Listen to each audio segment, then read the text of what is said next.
World Tour. Krack versus Lewis Rivers for the CAS World title. I look forward to it. I do. You see, me and Lewis, believe it or not, we're cousins. We are. It's cousin versus cousin, and I love that. I love fighting family, as you can see, apparently. I'm not gonna lie. I'm a little concerned. I'm a little worried right now because the last time I fought for a world title, I got screwed over. It appears that every time where I'm in a position that I deserve, I get screwed over. I hate that. I do. I work so fucking hard to get where I am just to have someone screw me over. And I hate cutting this kind of promo. I really do, but apparently it happens all the time now. which is why I need a plan. And you know what? I'm going to tell you the plan, and you're going to think that's not fair, but hear me out. Hear me out. I can only trust one person right now. That's my protege. My friend, Travis Turner. He's going to have my back. He's going to make sure no one, and I mean no one, screws me over. And Lewis, everyone else, don't worry. Don't worry. Because here's what I put in the contract. Here's what I signed to make sure it's fair. Lewis Rivers, if Travis Turner does anything, and I mean anything, to screw you over, then I will retire from CAS. I told CAS management that if Travis Turner screws you over, Lewis, I will retire from CAS. I will completely leave CAS if Travis Turner completely fucks you over. This is going to be a fair match.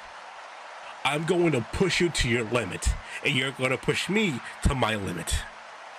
So, Lewis, I promise you this, it's going to be fair, and I'm going to kick your fucking head in. Once again, CAS All-Stars has been blessed by the best. Last time I was on a world tour, I was standing face-to-face with a Frenchman before the biggest championship match of my entire career, only for the result that I predicted and gave you all a spoiler of a CAS All-Stars 13 Night 2 that happened a whole year later at CAS All-Stars 14 Night 2, where I not only laid out John Blackos to win that championship, I left him in a pool of a bloody mess, and it felt pretty damn good. Now, you can consider John Blackos the heart and soul all you want and say how he carried that championship with quote-unquote pride and quote-unquote dignity and quote-unquote honor. He can be the heart and soul of CAS All-Stars all he wants. I will be the dollars and cents because I am simply money. Now, getting to this point of CAS All-Stars World Tour has not been an easy task. Not because of the fact that I had to deal with wrestlers who are competent, who are well established. No. I've had to deal with the biggest freaks and miscreants that the world has to offer. Let's travel a little bit back in time, shall we? First of all, I had to defend my championship in NYW. You might ask yourself, what the hell is NYW? And to that, I give you the answer of exactly. The only thing of relevance that's ever happened to that company was when I decided to step between those ropes and defend my championship with relative ease. And as soon as I stepped out of those ropes, it went back to being some sideshow. Next, I had to deal with one of the biggest sexual predators, one of the biggest deviants that this world has to offer, who should be locked up 23 hours a day, 7 days a week, only for him to have that one free time to be able to challenge for my championship, which I, of course, came out as the victor. Now, he's buried underneath the jail where he rightfully deserves. Next up, I had to defend my championship against a man whose priority should not be challenging for my championship. No. It should be prioritizing getting his tag team partner's old man diapers changed, because that stench reeks of not only disgusting old man stench, but of just putrid, unadulterated sloth and filth. It's from a C+ at best tag team wrestler.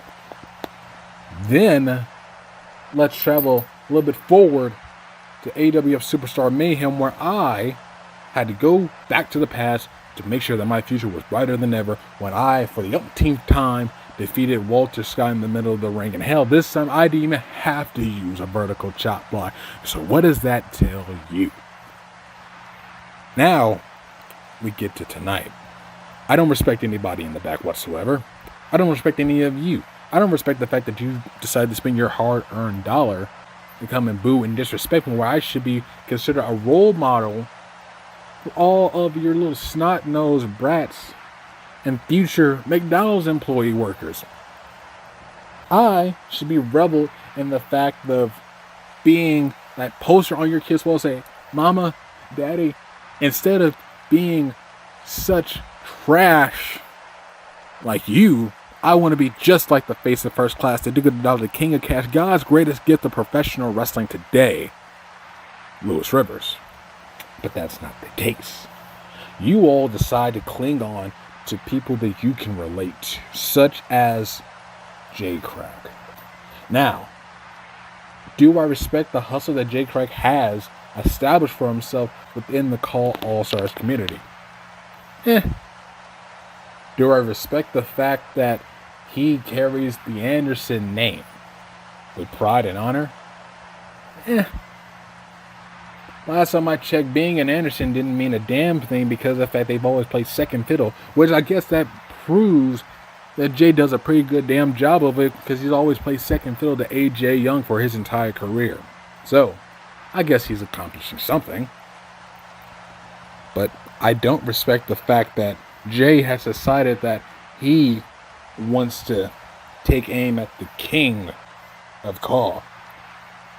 And God's greatest gifts. Last time I had to fight a Massachusetts man, I left him, well, Superstar Mayhem is all you need to see. Either way, Jay, this little storybook ending that you might be trying to obtain for yourself and getting this championship is not going to happen.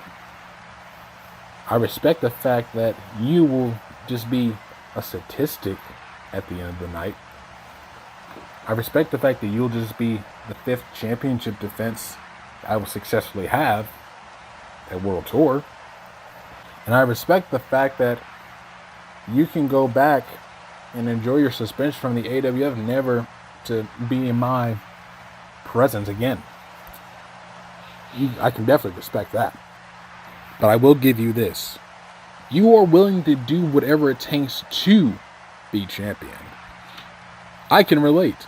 My innate personality is to win at all costs. If I had to do it myself, I'm going to do it. Every time I step into that wrestling ring is to win the match, and it drives me insane when I can't. But thankfully, I've not been driven to insanity because I've been winning and winning and winning and winning. I am the culmination of everything superior in the world of professional wrestling today, and this title is all the proof needed to back up that fact, because I am addicted to ambition. And my ambition is to be the best damn wrestler that this world has to offer. And so far, I've definitely exceeded that. Which brings me to the future, because we all know what's going to happen at Call All Stars World Tour. I want to take a look at Call All Stars for the future.